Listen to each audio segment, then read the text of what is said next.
예, 국민의당과 바른정당이 통합추진협의회를 출범시켜 본격적인 통합 작업에 나섰습니다. 양당의 통합이 지방선거에 어떤 변수가 될지 주목되고 있습니다.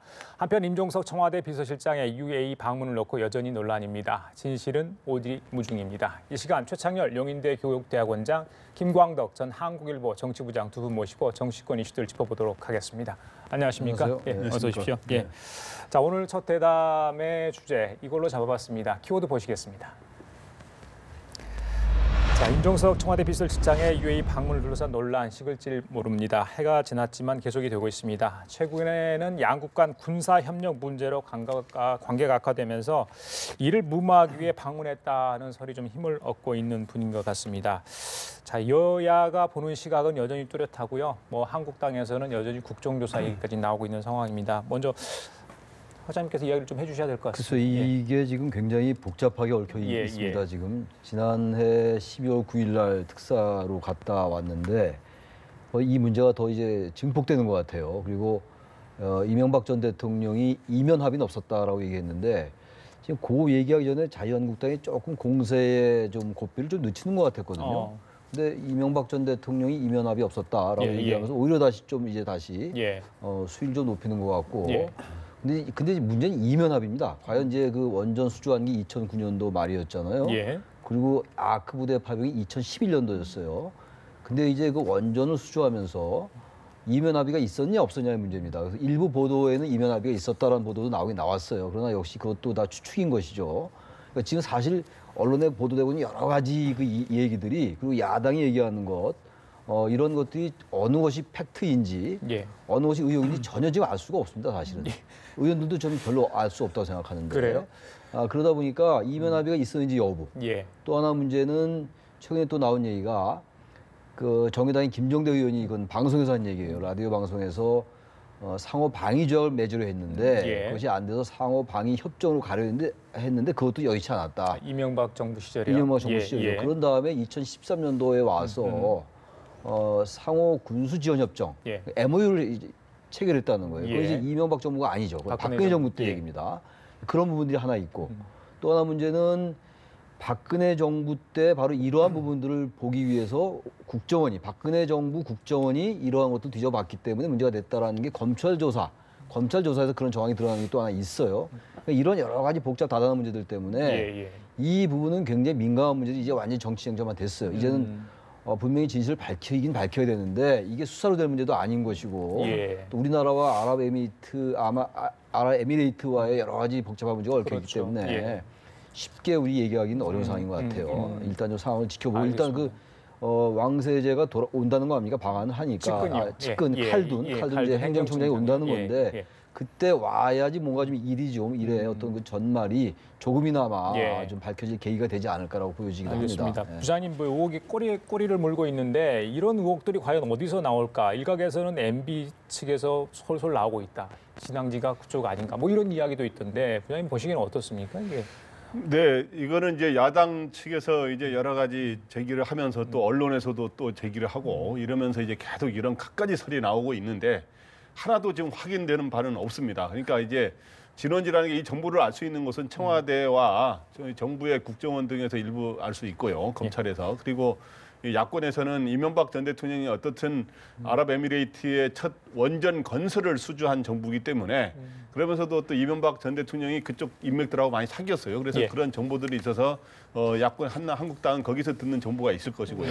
이렇게 나오고 있는데 어떻든 확인되는 설은 하나도 없고 또 청와대가 처음에 거기에 임종석 실장이 갈 때 파병 장병들을 격리하러 간다고 또 말을 한 버리는 바람에 계속 의혹에 의혹을 낳고 있는 이런 상황인데 제가 보기에 어느 거 확인된 건 아닌데만은 큰 윤곽을 그려보면 이렇게는 이야기할 수 있습니다.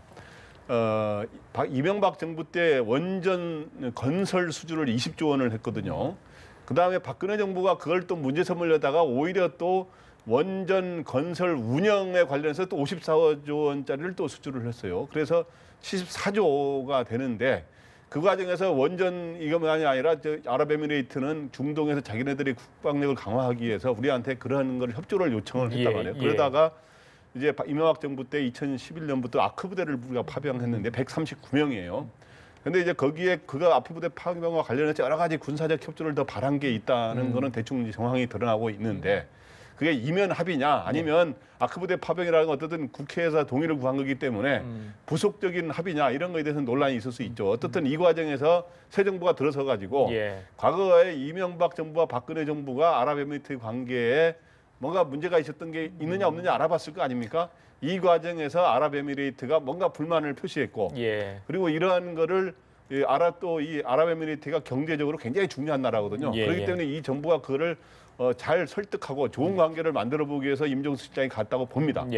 결국에는 임종석 실장도 저는 좋은 일을 하러 간 것이지 뭐 다른 문제를 삼으려고 간 건 아니기 때문에 처음부터 설명을 잘해야 되는데 이렇게 해서 이제 국민들이 이제 논란이 되니까 지금 당에서 그럼 해법이 뭐냐? 지금은 어떻든 국민들한테 최소한 알릴 거는 우리나라 국민들의 국기와 관련된 거기 때문에 최소한 알릴 건 알리고 또 비밀 다 알릴 수는 없으니까 윤곽을 알리면서 야권과 국민들에게 설득하는 이런 과정을 거치는 게 바람직하지 않나요? 그게 다 답인 것 같아요. 자, 여당도 좀 답답해하는 것 같습니다. 우원식 원내대표 이런 이야기를 했는데요. 들어보고 가시겠습니다. 들려주시죠. UAE와 관련해서 마구잡이로 벌어지고 있는 입단 의혹 확대 행위는 국익 자회 행위이며 따라서 즉각 중단할 것을 다시 한번 촉구합니다. 자유한국당은 원전에서 시작해서 근거도 박약한 폭로를 이어가면서 그 책임을 무리하게 문재인 정부에 뒤집어 씌우려 하고 있습니다.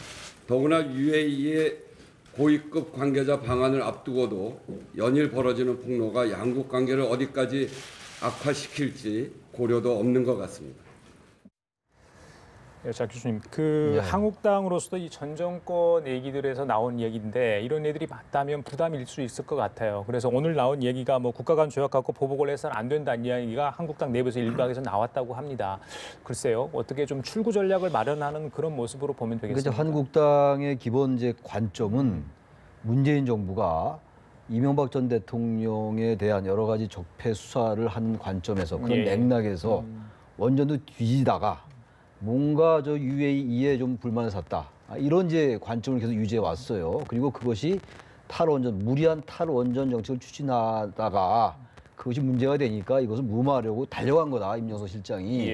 임종석 특사가 달려갔다라는 이제 계속 그런 공세를 가져왔는데 지금 어쨌든 한국과 UAE와의 원전은 지금 문제없이 진행되고 있다라는 거 아닙니까? 그건 팩트가 맞는 것 같아요.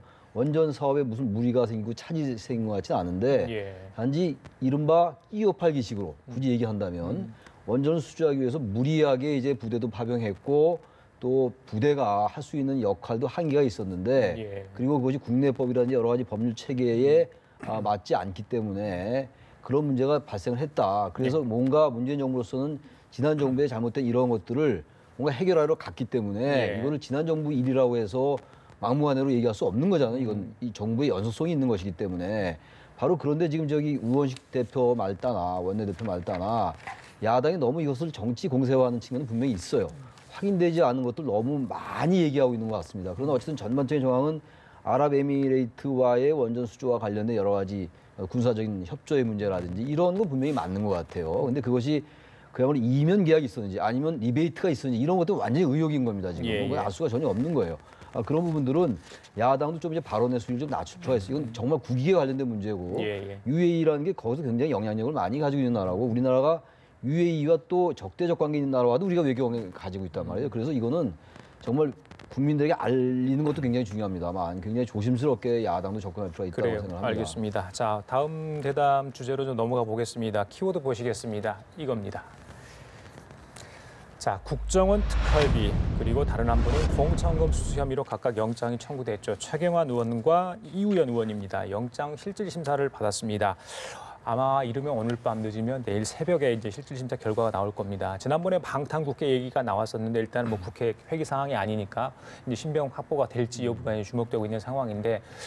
일단 이우연 의원이야 뭐 공천 헌금이라 그렇다 치고요. 특활비 관련해서 최경환 의원이 주목을 받고 있습니다. 이전에 이제 또 기각된 부분도 있었기 때문에 그래서 뭐 어떻게 해야 될지 또 이 부분이 박근혜 전 대통령의 기소와 여부와도 좀 관련이 있다 이런 얘기까지 나오기 때문에 굉장히 주목되고 친박의 핵심이었다. 또 최경환 의원이. 그래서 구속 신병이 구속이 되느냐가 굉장히 정치권에서도 이슈가 될 것 같아요. 뭐 부장님 먼저 말씀해 주실래요? 예.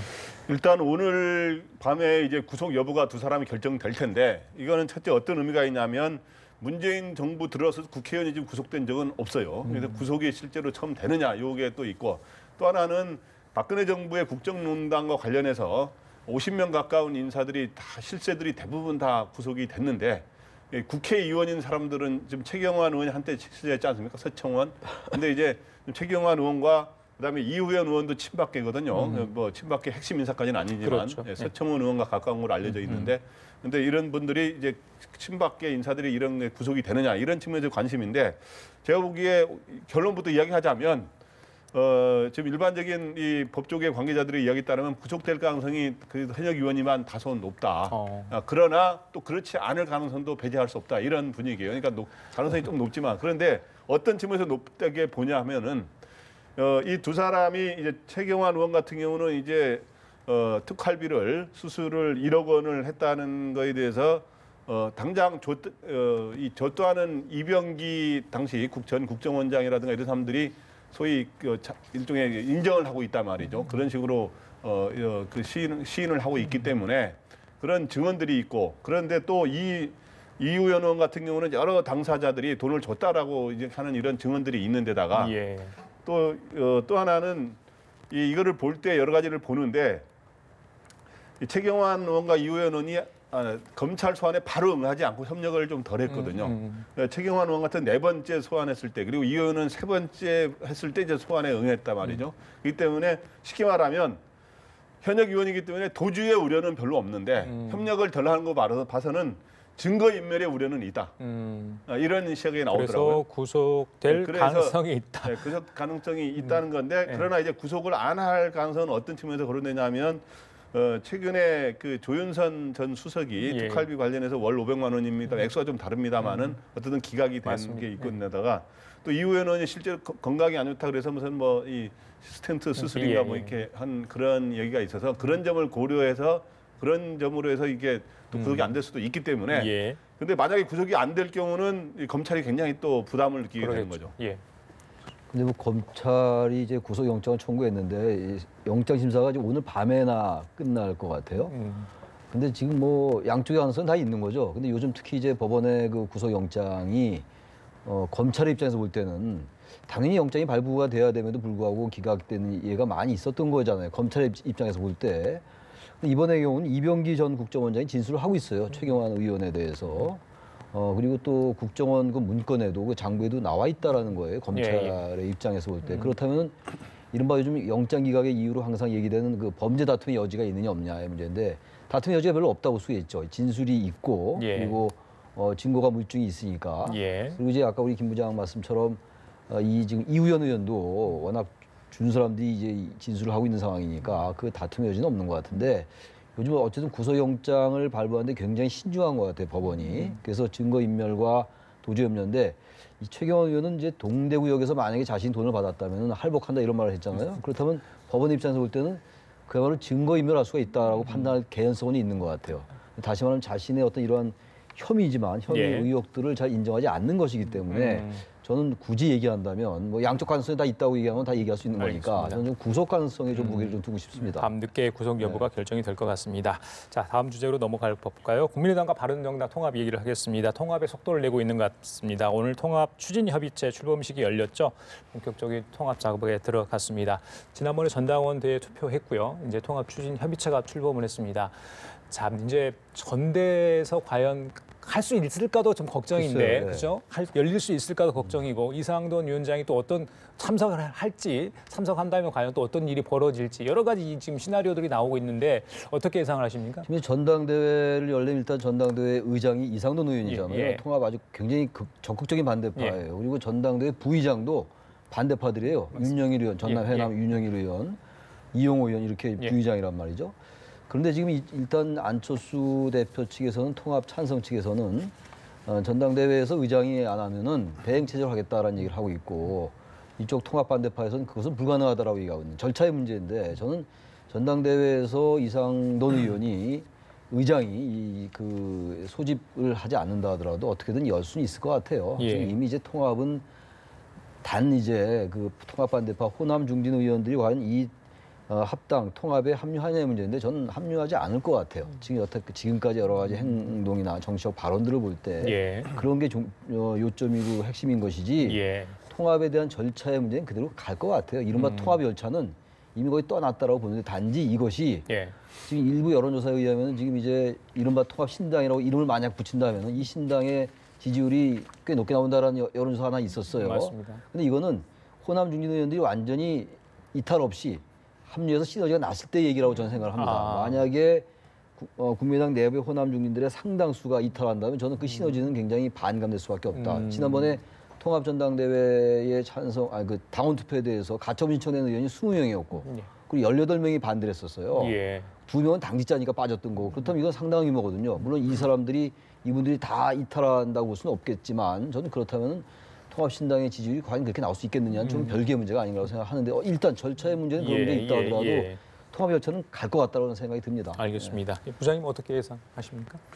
일단 뭐 오늘 통합 추진 그 위원회가 협의체, 결정되지 않았습니까? 양당 간에 통합 추진 협의체죠. 예, 협의체가 만들어졌으니까 그래서 거기서 오늘 합의한 게 2월 내에 신설 합당 방식으로 한다라고 합의를 했어요. 신설 합당 방식이라는 건 제 바켓에 새로운 당을 하나 만들고 그렇죠. 거기에 두 당을 다시 합당시키는 방식인데 예. 그러면 두 당 플러스 새로운 영입 인사를 비롯한 신진 세력들 해가지고 3세력이 모이는 거예요. 예. 그 방식으로 하는데 그 사이에 여러 가지 좀 장애물들이 많죠. 허들이 많은데 그 중에 하나가 첩첩산중인데 그 중에 하나 전당대회를 정상적으로 개최할 수 있느냐인데 전당대회 의장도 당장 이상돈의 통합 반대파고 그럼에도 불구하고 어떻든 우여곡절을 겪어서 통합은 이룰 거로 봅니다. 이룰 거로 보는데 야. 이루었을 때 과연 그러면 아까 같지만은 통합 정당이 과연 현재 말하는 거는 여론조사 지금 지지해 보면 통합할 경우 한나당, 한국당보다 좀 더 나올 수도 있다라는 여론조사가 더 많아요. 예. 그런데